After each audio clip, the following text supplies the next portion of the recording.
Welcome to Haunted Talks, the official podcast of The Haunted Walk, offering thematic walking tours in Kingston, Ottawa, and Toronto, Ontario.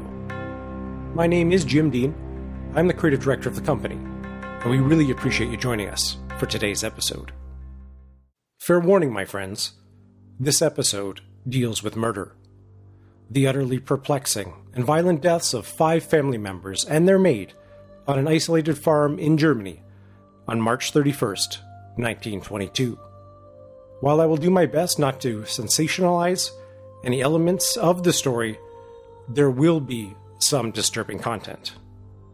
That being said, if you've enjoyed our previous episodes on the Black Donnellys or the Dyatlov Pass incident, you're going to want to listen to this, as it is a mystery as baffling as its violence is shocking. It's very interesting, is sort of the forgotten victim of the case is a lady called Maria Baumgartner, who was the sick victim, and she was the maid. And she arrived at the farmstead on the day of the murders, on the day she started work at the farmstead on the day she died. Joining me will be Edward Chilvers, author of Footsteps in the Attic, a true account of the Slayings at the Hinterkaifeck Farmstead. Her sister walked with her, brought her to Hinterkaifeck, saw her in through the door, and was walking away when Maria came running out of the farmstead in tears, grabbed hold of her sister, threw her arms around her, and would not let her go, and was inconsolable with what seemed to be fear, saying how she didn't want to go back. And her sister persuaded Maria that she had to go back and work for this family. And in the end, Maria calmed down. She did go back into the farmhouse. That was the last time her sister saw her, and she lived with that for the rest of her life. She had persuaded her to go back into the farmhouse to her death.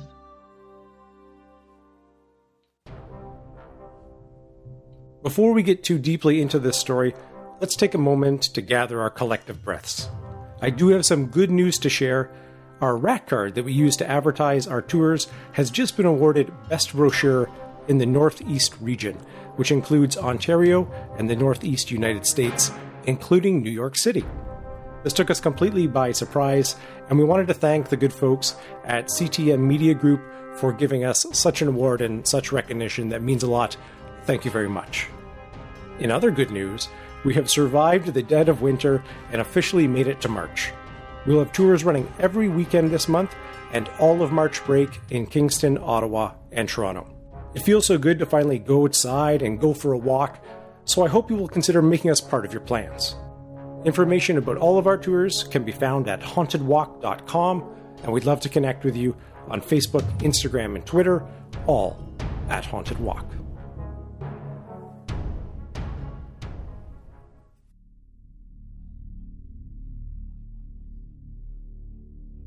I myself grew up in Suffolk. I grew up in a farmhouse which was a good half a mile from the next house or the next cottage.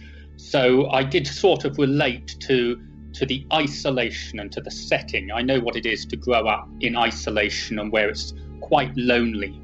And in that sense, I could identify with the location. And secondly, of course, when I heard about the story, I mean, it's just such a fascinating, terrible story, and I think it's made even more terrible by the fact that it's true and the great mystery behind it as well. So I really wanted to sort of look into it, investigate the mystery, and see if I could come up with any answers of my own. Hinterkaifeck was a small farmstead, approximately 70 kilometers north of Munich. The main L-shaped building on the property would seem a little unusual to us today, as it combined the living quarters for the family and the barn under the same roof, with a dividing wall and doors between them. The attic stretched across the top of both areas without a dividing wall in between, making it possible in the attic to access one area from the other without using any of the doors. I've looked for it. I've looked for the satellite images. I've studied photos, any trace of it. There is nothing left of the farmstead. There is Perhaps the only sign you will see that there was something there was that there is a road which leads to nowhere. There's a road leading up to the woods, which then stops, and that would have been the road leading up to the farmstead. I've looked at the satellite image. There is no trace of the farmstead left. There were 5 family members who lived at the farm at the time of the murders. A 63-year-old Andreas Gruber, who was the patriarch of the family, his 72-year-old wife, Gisela, who was the matriarch of the family. She married Andreas in 1886, less than a year after her first husband of 7 years passed away. Her first marriage produced 4 children, 2 of which died in infancy, and a third was killed in the Great War. Andreas and Gisela had 3 daughters, of whom only one survived to adulthood, Victoria, which means 5 of Gisila's 7 children died early in life. Victoria was in her mid-40s when she was murdered along with her parents at Hinterkaifeck. Victoria's life was a very difficult one. There had long been rumors in the community that her parents were at best negligent and at worst sexually abusive. Some went so far as to suggest that Victoria's sisters had died from malnourishment, even though the family was fairly well off. At the age of 27, Victoria was married to a 26-year-old Carl Gabriel, a farmer's son from a nearby hamlet. The marriage was troubled right from the start, possibly for the reason that the 2 of them resided at Hinterkaifeck. Carl complained to friends of being dominated and bullied by his new father-in-law, Andreas. It seems likely this contributed to Carl volunteering to go off and fight in the early days of the First World War, only a few months after being married and with a child on the way. Carl Gabriel was never to return to the farm. In December 1941 came news he was missing in action, presumed dead during the Battle of Artois. A month after his death, Victoria gave birth to a daughter named Gisela after her grandmother. She's the 4th victim. The final member of the family present, and perhaps the most heartbreaking, was Victoria's 2-year-old son, Joseph. He was believed to be the product of a brief affair between Victoria and a neighbor named Lorenz Schlittenbauer. The 6th victim, which you will recall from the opening of the show, was the family's maid, Maria Baumgartner, who had only started her job with the family that very day. The first outward signs that there may be something wrong on the farmstead occurred on April 1st, 1922, when young Gisela, Victoria's 7-year-old daughter, did not show up for school. She was rarely absent. Later that same day, around noon, 2 delivery men arrived at Hinterkaifeck with a coffee order for Victoria. They arrive at the house and find it completely locked up tight. They knock on the doors, shout around, but receive no response. That evening, and as we will come to learn a full day after authorities believed the family was killed, a carpenter that was passing by on his way home made a rather startling observation. They witnessed the figure of a man outside in the yard in front of the fire, and the smoke from the fire blew over a very acrid smell, and the witness later stated it was sort of like the smell of burning clothes. On April 2nd, being such a small community, the family's absence from church was very noticeable, particularly Victoria's, as she was a very enthusiastic member of the choir. The following day, on April 3rd, the postman arrives, and he looks through the window to see Joseph's stroller is not in the kitchen, which is unusual. That's the spot where he usually sees it when he drops off the mail. He also noticed that the kitchen door was ajar, and therefore assumed that the family must be somewhere inside. On April 4th, a repairman arrives to fix a diesel engine. He notices the sound of the dog barking, who appears to be shut up in the stables. Otherwise, the house is closed up and in darkness. He knocks and shouts, but gets no response. Not wanting to have to make a return trip back to the farm, he decides to wait under a nearby tree for the family to return. In the distance, near the woods, he sees a man moving in the fields.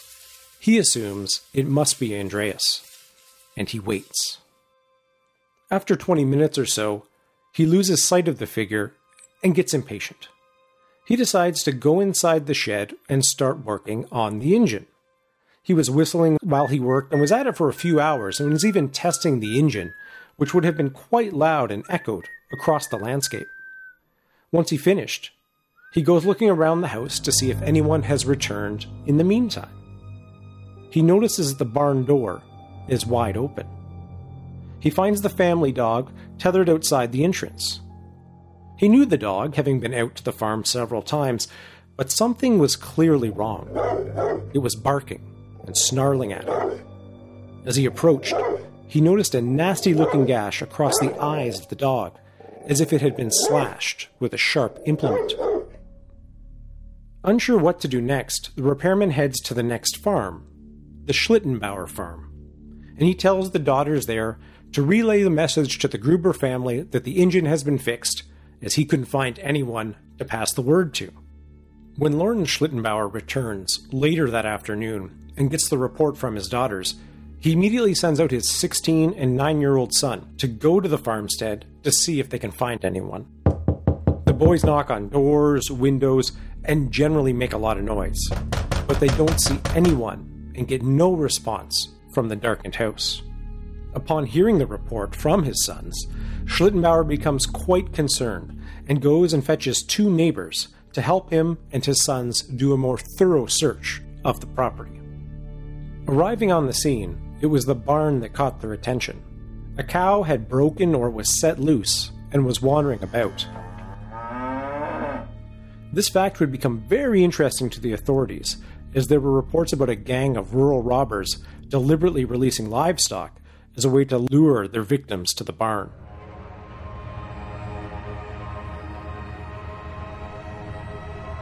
As they made their way deeper inside, they saw blood-stained straw, and a little further on, 4 bodies, half covered under straw, and an old barn door. They were the bodies of Andreas, Gazilia, Victoria, and her daughter, Gazilia. On a quick visual inspection, each of the family members seemed to have died due to a massive head injury. Of particularly tragic note is that tufts of hair were found in the hands of young Gazilia. This indicates she likely did not die during the initial attack, but held on for minutes or even hours afterwards, pulling her own hair out as a response to the horrific situation she was experiencing. Schlittenbauer rallies everyone to enter the house in the hopes of finding his son, Joseph, alive. When they arrive at the back door, they find a set of keys in the lock, and not just any set of keys, but the set Andreas reported as suddenly missing just a short time before. They head straight to the bedroom Victoria shared with her 2 children and make a vile discovery. Joseph, the 2-year-old child, lay dead in his cot. The top cover of the cot was ripped apart as if a sharp instrument had been randomly crashed through it several times. His body had been left partially covered with one of Victoria's dresses. The most shocking, most terrible crime, I mean, it's a terrible crime, most terrible aspect of the crime, and one that I think we will still find it hard to fathom, is the murder of the 2-year-old child, Joseph.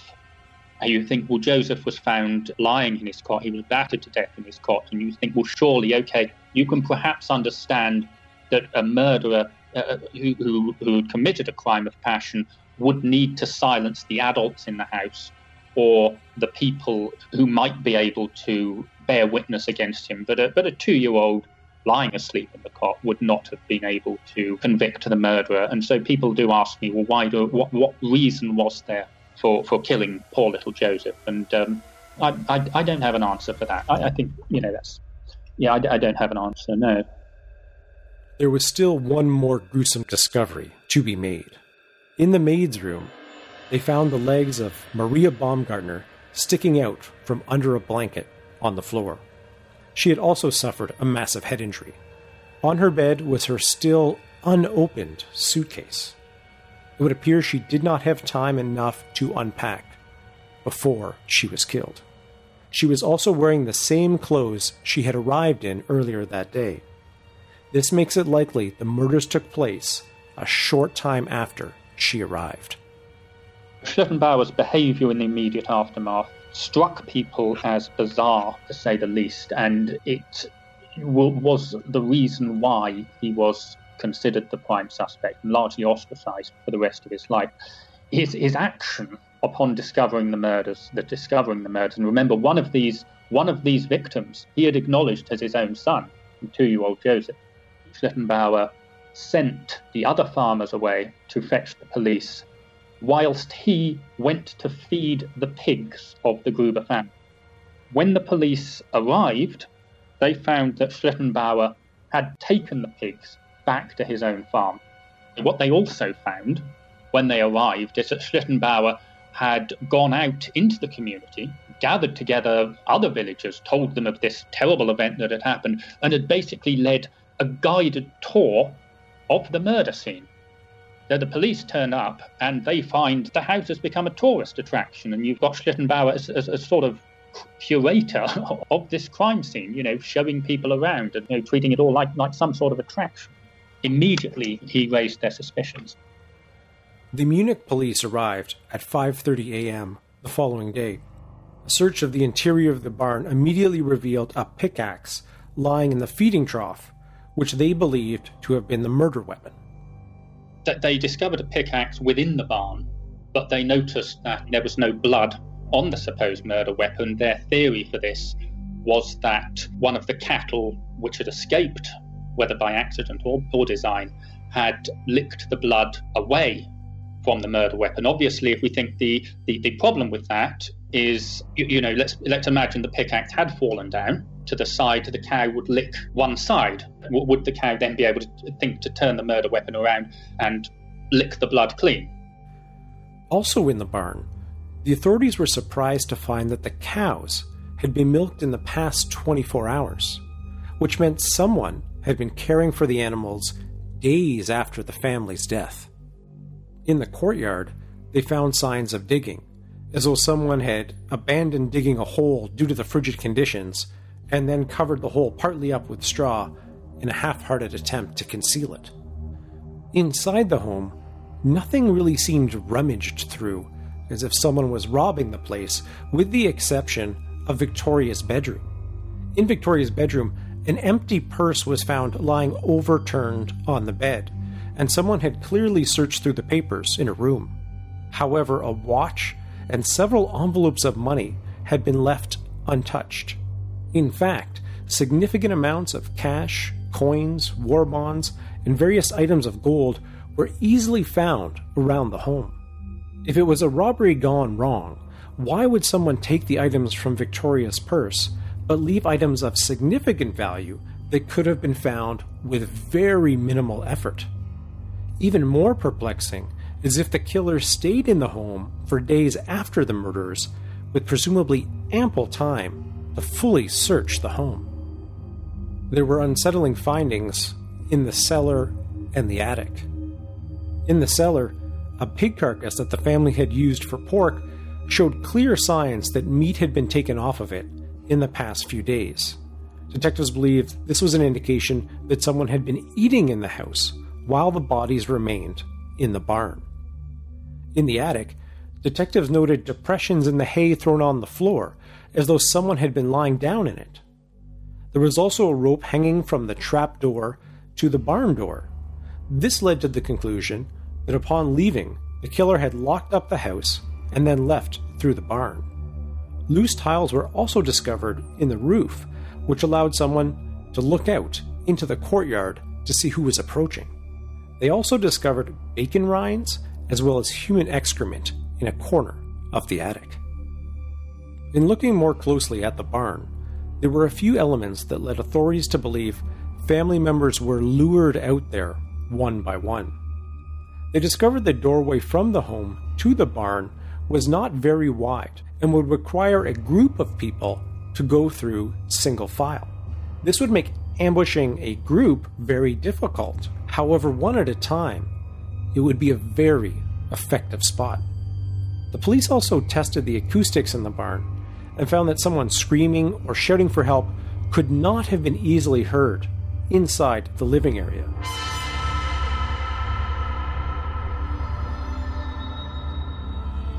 The clothing of the victims also garnered some interest.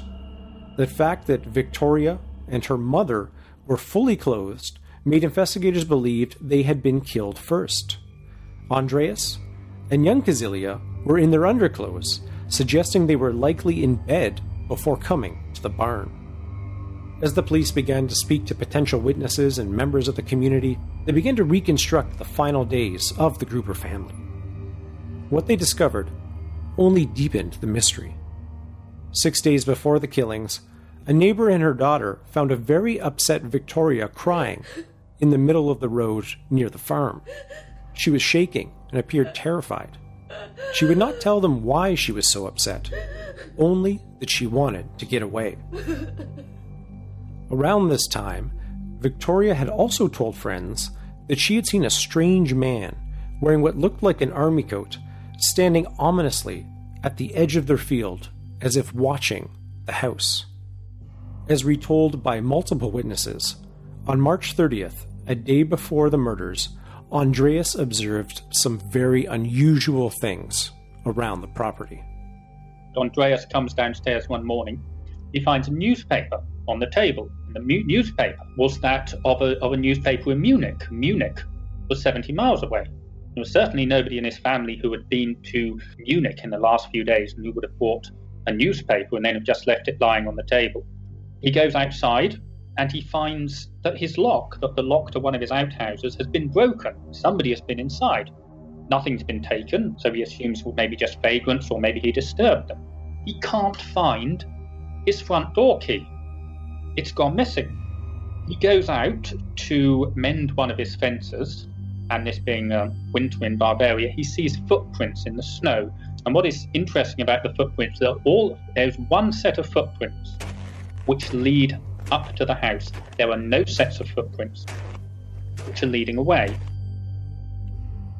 After hearing this story, one of the neighbors offered Andreas a gun and suggested calling the police, which Andreas flat out refused, saying, "I am not afraid."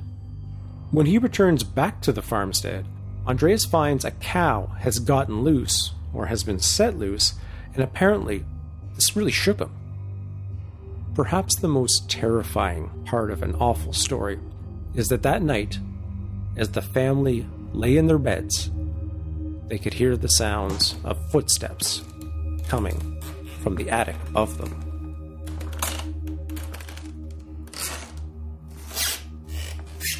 The next morning, at first light, Andreas decides to go up to the attic and see what or whom is up there. He finds straw strewn on the floor, but does not find anyone. Later that day, he and Victoria go into town to do some shopping and relay these strange events to two shopkeepers in two different stores. This is the last time that they, or anyone living on the farmstead, would be seen alive.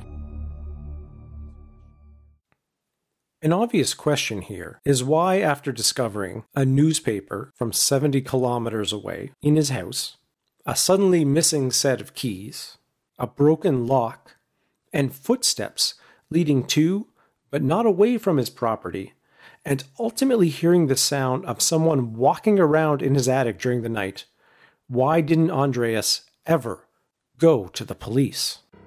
The answer is not simple, and takes us down another dark and twisted path. Perhaps it's best explained by considering that Andreas himself had lots of skeletons in his cupboard. He was a tyrant. He was somebody who was committing terrible crimes against his own family, in particular his own daughter. So if he were to summon the authorities, would it not be possible that either his wife, or particularly Victoria, might see the authority figure, might see the police officer coming into the house and think, well, at last I can be free of my father. I can denounce my father. I can report his crimes and I can cause a lot of trouble for him. So I wonder if perhaps Andreas was worried about law enforcement coming into his house for that reason.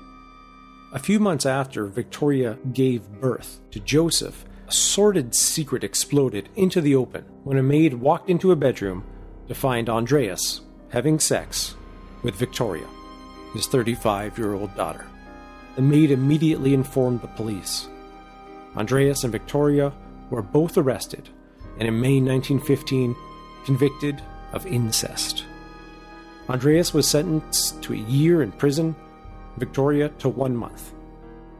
The revelation sent shockwaves throughout the small community and cast a shadow on the family and Andreas in particular that would persist until their deaths. This revelation also prompted many to question the parentage of both of Victoria's children, Kazilia and Joseph.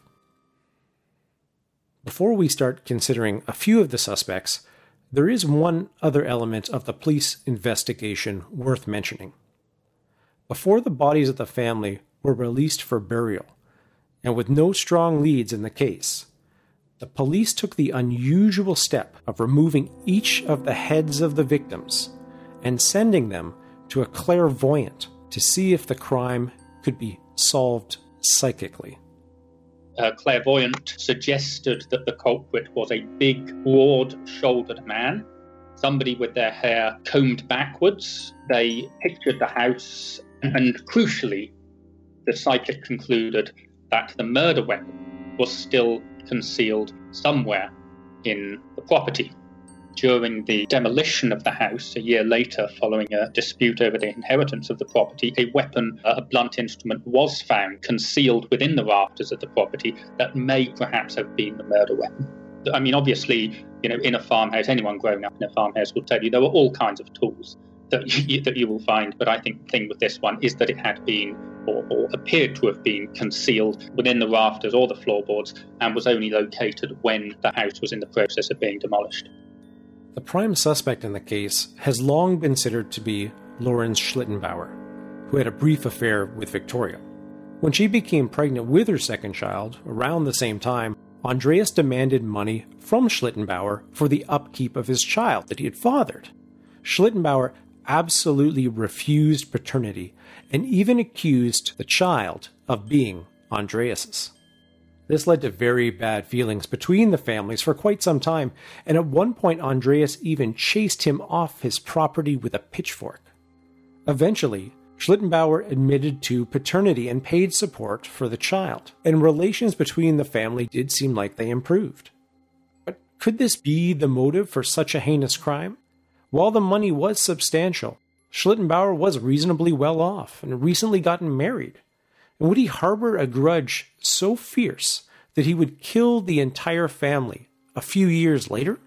While Schlittenbauer had a complicated history with the family and acted somewhat strangely in the hours that followed the discovery of the bodies, which really prompted the suspicion about him, to consider him a suspect, we would need to believe that this man who had openly claimed Joseph as his own would have the ability to kill the 2-year-old in cold blood. That is the question. I think that probably police thought the same thing, and that, coupled with the fact that police simply didn't believe he was the sort of man who was capable of committing the murder. I suppose if you were looking for a motive, we might speculate that he'd been having an affair with Victoria.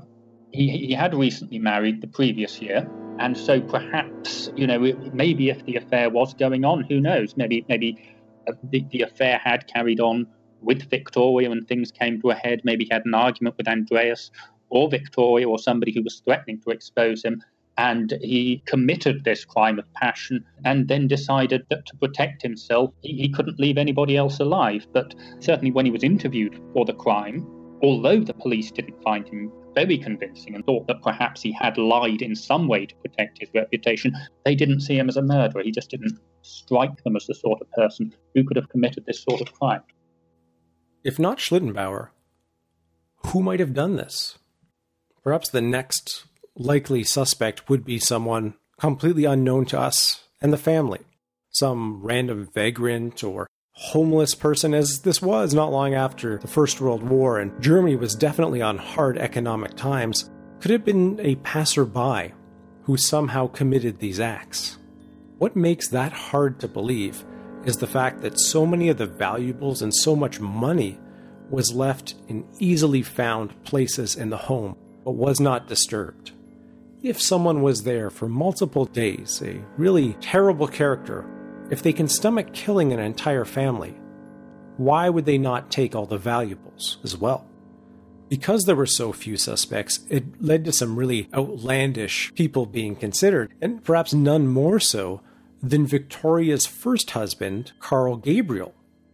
Now, this line of questioning didn't really take hold until about 10 years after the murders, and really tied into the comments Victoria made about seeing someone wearing what looked like an army coat around the periphery of the forest. As you will recall, Carl Gabriel supposedly died on the front lines during the Battle of Artois. So police actually did push this investigation further on to see if perhaps he didn't really die and had somehow snuck back to Germany and back to the farmstead, and perhaps upset about the incestuous behavior and relationship that had been exposed, he murdered the entire family out of anger and disgust. Well, while considerable went effort into researching this particular theory, it was proven beyond a reasonable doubt that Carl Gabriel had died during the war. One of his old school friends actually saw his corpse and right away knew it was him. In fact, he even searched his pockets and found a photo of Victoria in them. Some speculate that he might have spoke about the wealth of Hinterkaifeck to some of the other soldiers, and that may have provided motive for someone else after the war to come back looking to get money. But again, why leave the money behind? And why take such a drastic step to kill the whole family, including a 2-year-old? Over the years, many people have been arrested and held for very short periods of time in relation to the case. There's been many deathbed confessions, in fact. One involves the sister of Adolf Gump, who on her deathbed in 1945 had confessed that in 1951, Adolf and her brother Anton had committed the murders. It is true that at the time they had been working as laborers in a nearby farm, but ultimately there was not enough evidence.